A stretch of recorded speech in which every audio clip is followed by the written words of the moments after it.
Mari kita membaca firman Tuhan dari Injil Matius. Matius pasalnya yang kedua. Matius pasal yang kedua ayat 1 sampai dengan ayatnya yang ke-12.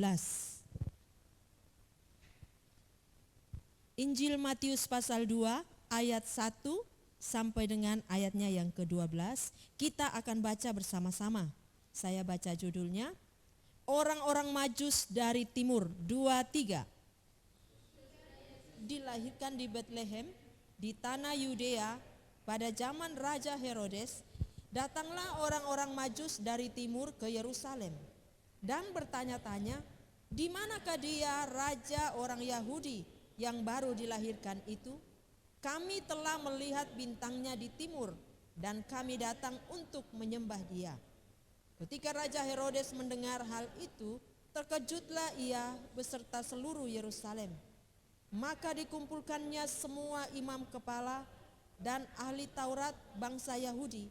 Lalu dimintanya keterangan dari mereka, di mana Mesias akan dilahirkan.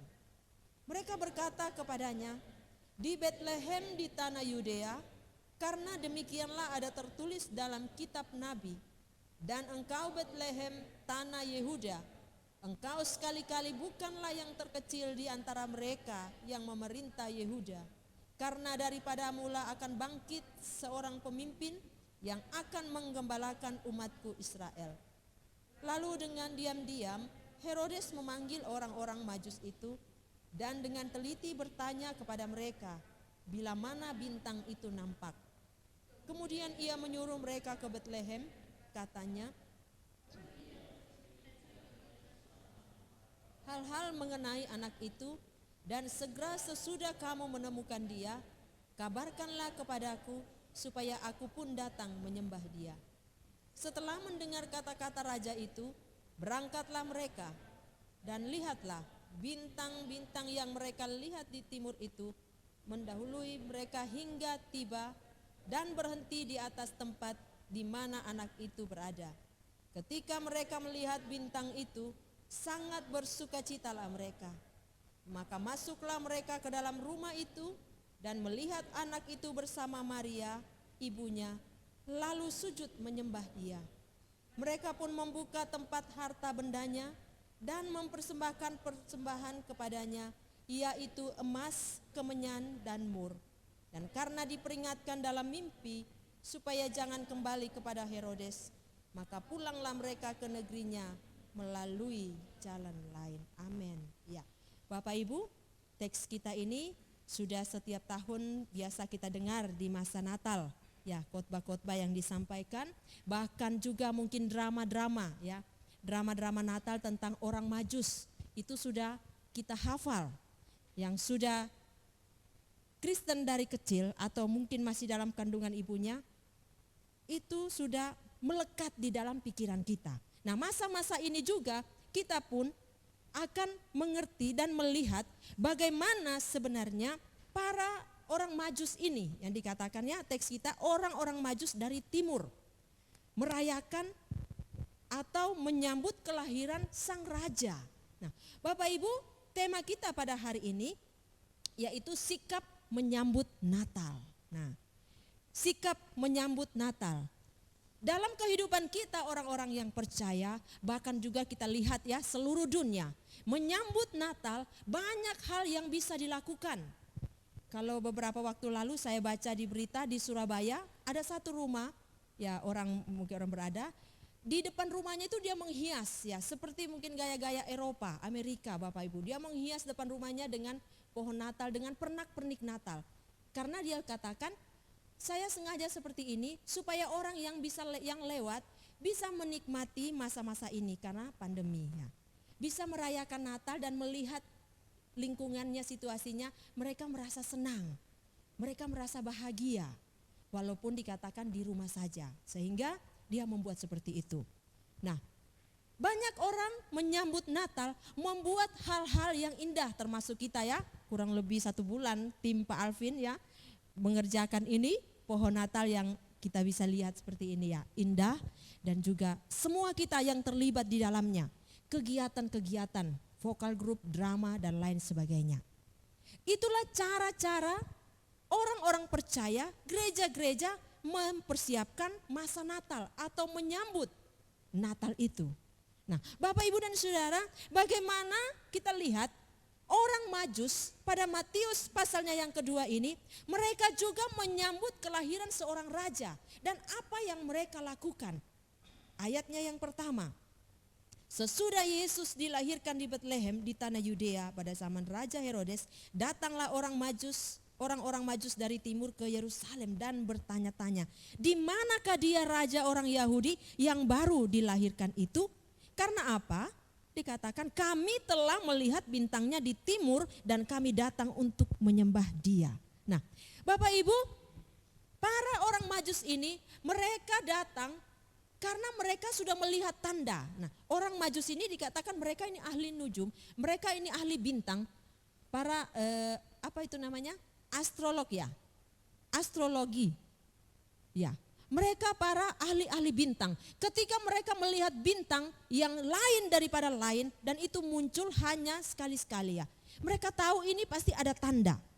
Kelahiran seorang raja itu pasti. Karena ada bintang di timur ketika mereka melihat. Karena mereka adalah peneliti. Mereka para ahli-ahli yang mengetahui kalau bulan sekian, bulan ini pasti bintang-bintang ini yang muncul. Nah, kemarin ada berita juga katanya seperti bintang di timur itu akan muncul ya. Ada di berita lagi heboh, mungkin Bapak Ibu yang membaca berita di Babe itu. Nah, pada tanggal 21 katanya akan muncul seperti bintang di timur waktu Yesus lahir. Nah, apakah ada yang kedua nanti ya? Seperti itu. Itu heboh berita sekarang. Nah, Bapak Ibu, mereka orang-orang Majus ini mereka para ahli. Mereka meneliti bintang-bintang atau kejadian-kejadian di luar angkasa sana. Apa yang terjadi? Sehingga ketika muncul yang tidak seperti biasanya, mereka tahu itu ada tanda. Tanda bahwa Raja alam semesta ini ada lahir ke bumi yang akan menjadi pemimpin di dunia. Dan mereka katakan, oh itu bintangnya di timur. Mereka terus mengikuti. Ketika mereka meneliti dan terus berjalan sampai ke daerah Yehuda saat itu, dan mereka pikir itu adalah raja. Sehingga pasti raja itu lahir di istana. Dan apa yang mereka lakukan? Mereka menuju ke Raja Herodes yang saat itu sedang memerintah. Mungkin dalam pikiran mereka pasti sudah ada bayi itu di dalam istana raja. Ayo kita ke sana. Nah, ketika mereka sampai di sana, apa yang terjadi Bapak Ibu? Justru Raja Herodes yang memimpin saat itu sangat terkejut. Ya, dikatakan dia sangat terkejut. Ayatnya yang ketiga, ketika Raja Herodes mendengar hal itu, terkejutlah ia beserta seluruh Yerusalem. Kenapa terkejut seluruh Yerusalem? Coba perhatikan ayatnya yang keempat. Maka dikumpulkannya semua imam kepala dan ahli Taurat bangsa Yahudi, lalu dimintanya keterangan dari mereka di mana Mesias akan dilahirkan. Nah, Bapak Ibu, inilah sebenarnya yang membuat Yerusalem itu heboh. Bayangkan, kalau raja sendiri tidak mengerti, tidak mengetahui tentang pengetahuan, wawasan dunia dan juga ilmu-ilmu yang lain, dia memanggil para ahlinya. Itu dikatakan dipanggil para ahli-ahli teologi ya. Imam-imam kepala, ya, ahli Taurat bangsa Yahudi. Coba teliti di kitab mana dan apa yang dikatakan, di mana Mesias itu. Maka itu pasti heboh Bapak Ibu. Yerusalem pasti heboh. Jadi bukan ketika orang Majus ini datang ke Herodes, ke raja itu, kemudian raja terkejut dan itu heboh, tidak. Tapi mereka dikatakan, dan orang Majus ini ketika kita teliti Alkitab, mereka bukan hanya 3 orang ya, bukan hanya 3 orang. Seperti persembahan dikatakan emas, kemenyan dan mur. Itu kan biasanya ya di kalender atau di drama-drama itu 3 orang. Tapi ini sebenarnya sekumpulan beberapa orang, mereka sekelompok.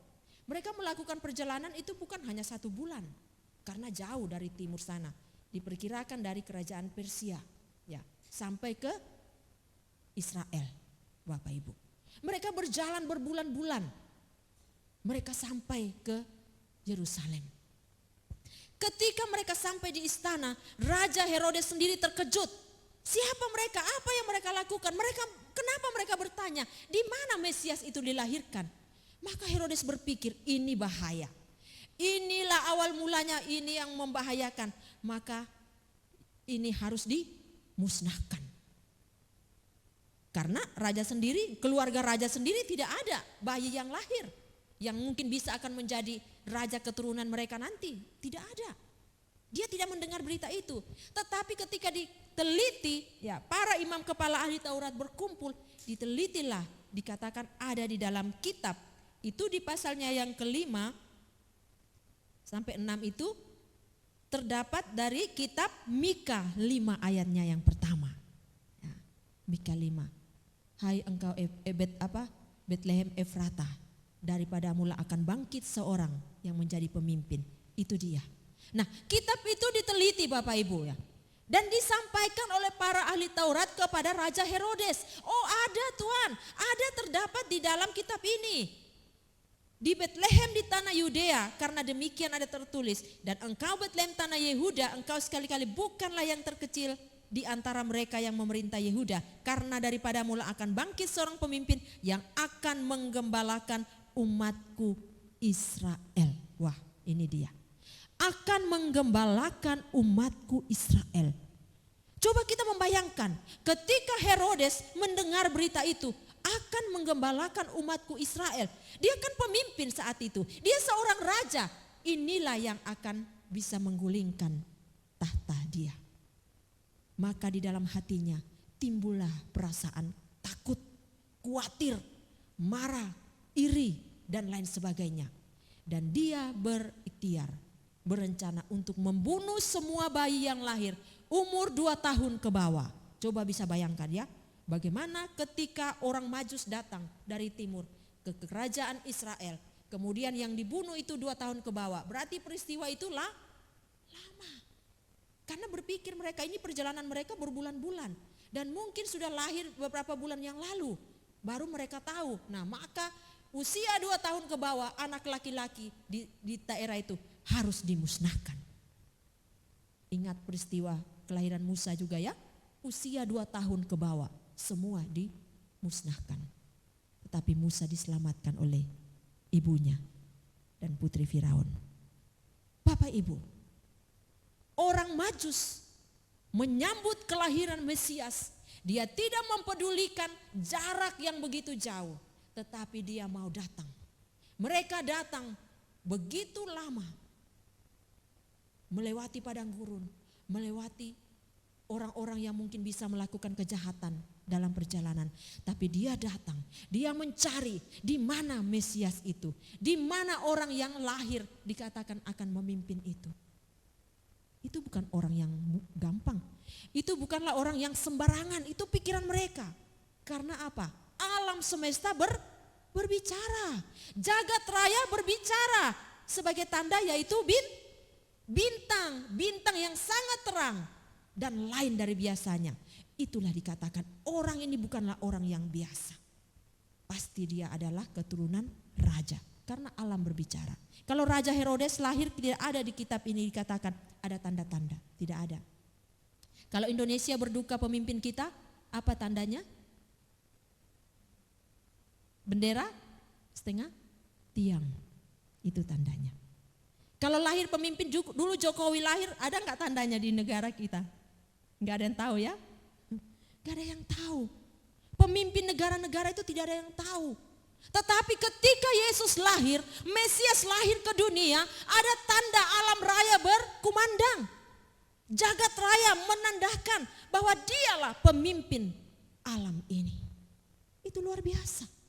Maka tadi ketika kita awal ibadah Bapak Ibu, ketika kita nyanyikan, ajarku mengerti segala rencanamu, Bapakku ajaib segala rancanganmu. Saya meneteskan air mata. Kenapa? Saya merenungkan diri saya, Tuhan, betapa berharganya Engkau membuat aku Tuhan. Engkau pemimpin, Engkau raja, Engkau yang menciptakan alam semesta ini.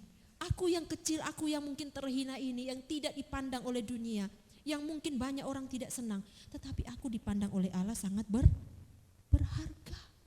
Saya meneteskan air mata. Luar biasa. Maka ketika itu saya merasakan, saya tidak peduli mau banyak orang mau sedikit. Tetapi ketika pribadi saya datang kepada Tuhan, saya mau menyembah Tuhan. Maka saya tidak melihat orang kiri kanan, tapi hati saya mau datang menyembah Tuhan. Itu Bapak Ibu. Itulah yang selalu saya pegang dalam hidup saya. Saya memegang prinsip, ketika saya datang berdoa, mungkin banyak persoalan, mungkin kadang tubuh saya sangat lemah, saya sangat mengantuk. Lelah, tetapi saya berusaha untuk memuji Tuhan. Saya mau berusaha, saya nyanyi sekuat-kuatnya. Saya mau melepaskan semua pikiran-pikiran lain. Saya hanya mau fokus beribadah kepada Tuhan. Itu yang sering saya lakukan.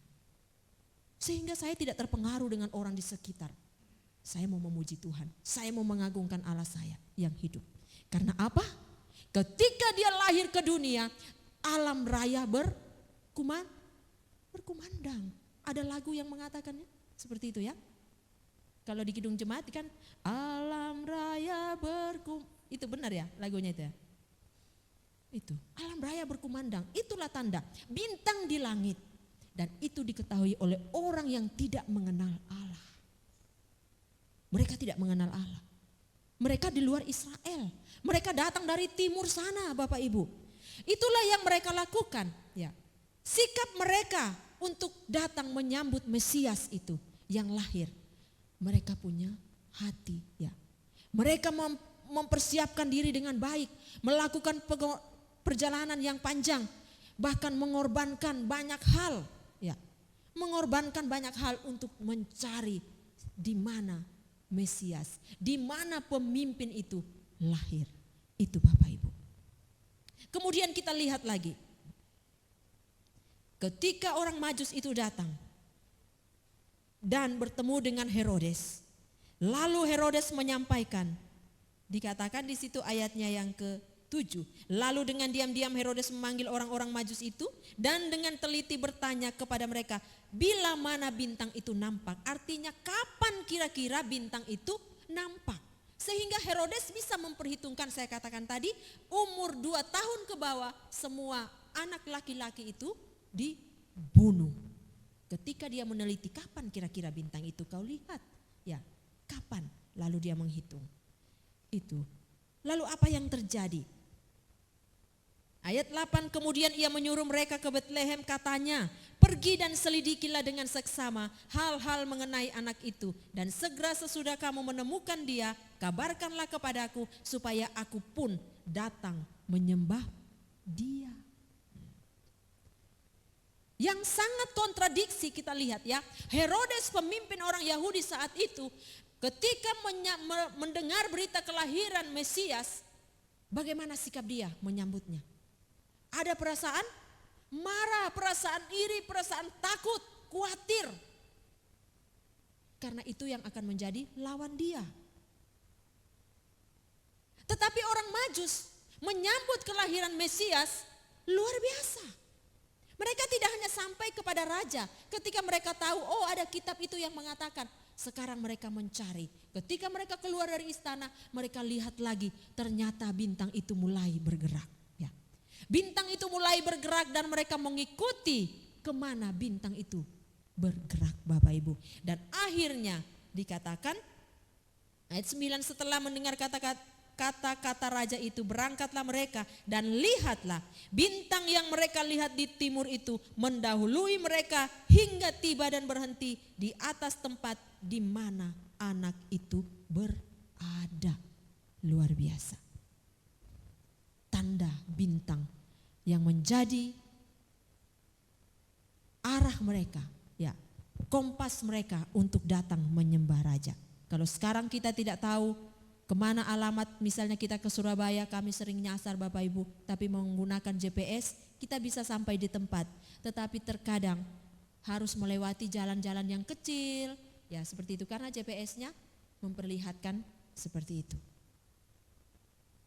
Bahkan berita-berita dikatakan karena GPS banyak mobil yang kecebur ke sungai, seperti itu ya. Karena mengikuti itu.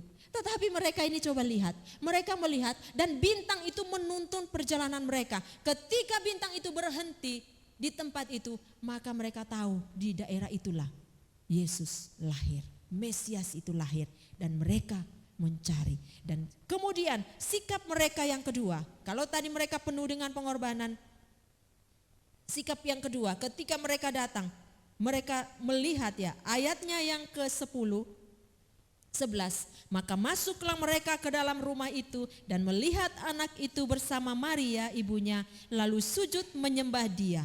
Mereka pun membuka tempat harta bendanya dan mempersembahkan persembahan kepadanya, yaitu emas, kemenyan, dan mur. Ya. Mereka punya sikap yang benar. Mereka masuk, mereka menyembah bayi itu, padahal mereka belum tahu.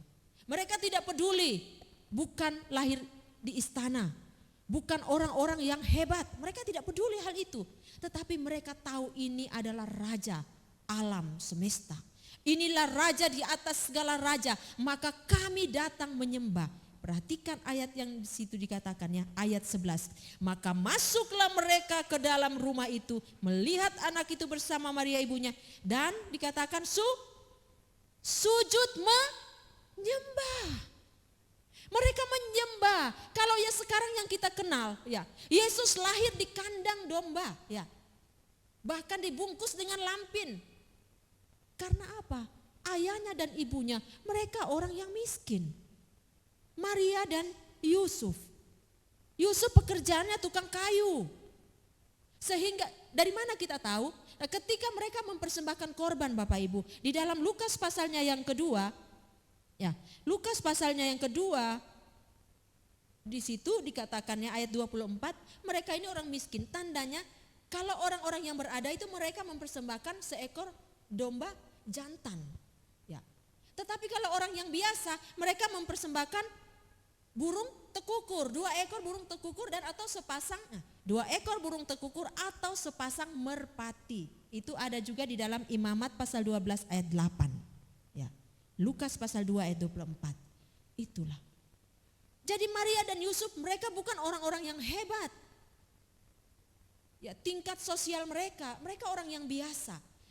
Tetapi mereka mempersembahkan sesuai dengan apa yang mereka miliki, ya. Sesuai dengan apa yang ada pada mereka. Tetapi orang Majus ini perhatikan. Ketika dia datang melihat bayi itu, mereka sujud menyembah dia. Lalu apa dikatakan? Mereka pun memberikan persembahan. Ya. Datang menyembah raja bukan hanya sujud, tetapi membawa persembahan. Dan yang dipersembahkan itu luar biasa. Emas, kemenyan, dan mur. Itulah dikatakan persembahan yang terbaik saat itu. Emas adalah logam mulia. Ya. Logam mulia. Diberikan, dipersembahkan kepada bayi Yesus. Kemudian kemenyan. Kemenyan ini juga dikatakan ini berasal dari getah dari pohon damar biasanya. Pohon damar itu kan harum. Makanya kalau biasanya malam Jumat atau mau Jumat Legi apa semua kita biasa cium ya di jalan-jalan ada harum kemenyan-kemenyan. Karena itu dipakai untuk dupa, untuk persembahan. Ya. Itu dipakai. Kemudian juga dikatakan mur. Mur ini mirip kemenyan. Namun dikatakan katanya rasanya pahit. Ya. Emas, kemenyan, dan mur adalah 3 benda yang sangat-sangat berharga saat itu dan digunakan untuk acara-acara atau seremonial-seremonial untuk menyembah. Emas, kemenyan, dan mur. Orang Majus datang menyembah Mesias. Mereka membawa bukan hanya hati mereka, tetapi mereka membawa persembahan mereka. Kita pun seperti itu. Saya sangat-sangat bangga Bapak Ibu. Kita semua merayakan Natal, menyambut Natal di gereja kita. Kendati kita pun mungkin biasa-biasa saja, tetapi luar biasa. Luar biasa hati Bapak Ibu diberikan. Luar biasa ada yang berkorban materi, ada yang berkorban tenaga, pikiran, dan juga dana, makanan dan lain sebagainya. Ya. Semua bersuka cita ya? Semua bersuka cita.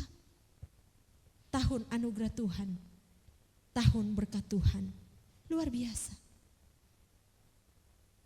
Bapak Ibu, sekarang bagaimana dengan kita? Bagaimanakah sikap kita menyambut kelahiran Yesus yang sudah kita percaya, yang mungkin kita sejak kecil setiap tahun kita lakukan dan itu sudah menjadi rutinitas.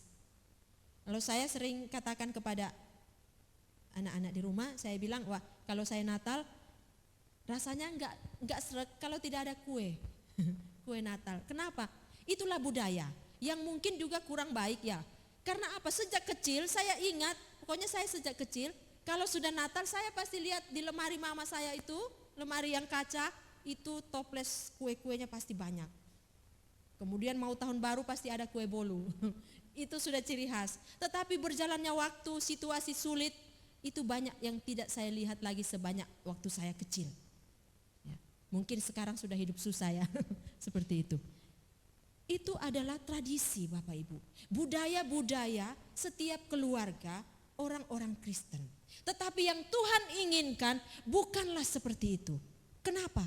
Karena yang Tuhan inginkan, kalau engkau datang menyembah Dia, menyembah Allah, engkau harus mempersembahkan apa? Di dalam Roma 12 ayat 1 dan 2. Persembahkan apa, ada yang ingat? Persembahkanlah tubuhmu. Ya. Kalau di dalam kitab Yoel dikatakan, berikanlah bukan hanya jubahmu ketika engkau datang kepada Tuhan, tapi hatimu. Itu di dalam Alkitab. Ketika engkau datang menyembah Tuhan, datang untuk beribadah, bawa hatimu kepada Tuhan. Dan juga persembahan. Persembahan itu bukan yang tidak ada padamu, tetapi yang ada padamu. Itu sudah jelas firman Tuhan. Kenapa dikatakan bukan yang tidak ada padamu? Karena banyak orang melakukan Natal, dia rela untuk berutang supaya bikin kue. Jangan, kita orang Kristen tidak boleh seperti itu. Orang Kristen yang benar merayakan Natal setiap tahun rutinitas, kalau ada padamu, itulah yang kau pakai. Memberikan persembahan juga yang ada padamu. Seperti Maria dan Yusuf, mereka mempersembahkan itu sesuai dengan keberadaan mereka. Jadi tidak memaksakan. Itulah yang sering disampaikan oleh Pak Sahat. Kalau kita Natal mau memberi, jangan paksakan diri. Berapapun berikan. Orang Majus mereka bisa memberikan yang terbaik. Mungkin itulah yang ada pada mereka. Ya. Mereka para ahli. Karena mereka apa? Mereka tahu, mereka sadar yang mereka berikan, yang mereka sembah itu, kunjungi itu adalah raja di atas segala raja. Bapak, Ibu dan Saudara, sikap kita untuk datang menyembah Tuhan yang terutama adalah hati. Menyambut Natal, mari hati kita berikan sungguh-sungguh kepada Tuhan. Mungkin ada yang belum sungguh-sungguh di dalam Tuhan. Mari, saya sering katakan, datang kepada hamba Tuhan. Kita berdoa. Agar sungguh-sungguh kita semua, Bapak Ibu, bukan hanya rutinitas datang beribadah, tetapi sungguh-sungguh hatinya diberikan kepada Tuhan. Karena kalau sudah hati diberikan kepada Tuhan, maka Tuhan yang akan menolong, mengisi hatimu dengan firman Tuhan, dengan kebenarannya, dengan rohnya. Maka rohnya itulah, Roh Kudus itu yang akan memimpin kita untuk datang beribadah. Roh Kudus yang diberikan kepada kita itulah yang akan membawa hati kita untuk terus datang berdoa, berharap kepada Dia, berserah hanya kepada Dia. Itulah yang benar Bapak Ibu. Sehingga dengan situasi kita saat ini, dengan apa yang ada pada kita, dengan hati yang ada pada kita, mari buka hatimu. Terima Yesus sungguh-sungguh dalam hidupmu. Percayai Dia, karena Yesus itu adalah Raja di atas segala raja. Ketika Yesus lahir, ada alam berbicara. Karena itu jangan sampai tinggalkan Yesus. Hanya karena harta, hanya karena wanita, hanya karena hal-hal yang tidak benar. Jangan Bapak Ibu, anak-anak muda selalu kami katakan ya, jangan tinggalkan Yesus. Karena Yesus walaupun kita tidak lihat, tetapi kita imani, Dia adalah Allah yang berkuasa.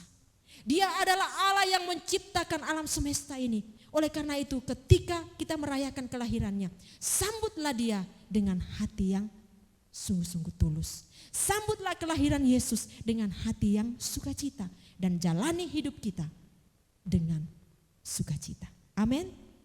Amin. Mari kita berdoa. Bapa di dalam surga, kami datang kepadamu. Kami berterima kasih kepadamu Tuhan, firman-Mu yang Kau berikan bagi kami. Kami belajar dari orang Majus. Mereka datang menyembah Engkau, bahkan mencari di mana Yesus atau Mesias itu lahir. Mereka memberikan waktu, memberikan hati, bahkan memberikan persembahan mereka yang terbaik yang mereka berikan. Tuhan, kami adalah umat-Mu. Kami percaya kepadamu. Ajarlah kami umat-Mu Tuhan, untuk terus memberikan yang terbaik bagi Engkau. Bukan hanya harta benda, tetapi memberikan hati kami, memberikan diri kami, memberikan hidup kami untuk Engkau. Karena itu Tuhan Yesus, hamba mohon kepadamu, tolonglah kami semua, tolonglah jemaat-Mu Tuhan, supaya kami semua mempersembahkan hidup kami sebagai persembahan yang hidup, yang berkenan, yang kudus kepada Tuhan. Tubuh kami kudus, mulut kami kudus, tangan kami kudus, pikiran dan hati kami kudus. Itulah yang bisa kami berikan. Dan ajarilah kami semua Tuhan untuk memberikannya kepada Tuhan. Terpujilah nama-Mu ya Bapa, di dalam nama Yesus kami sudah berdoa.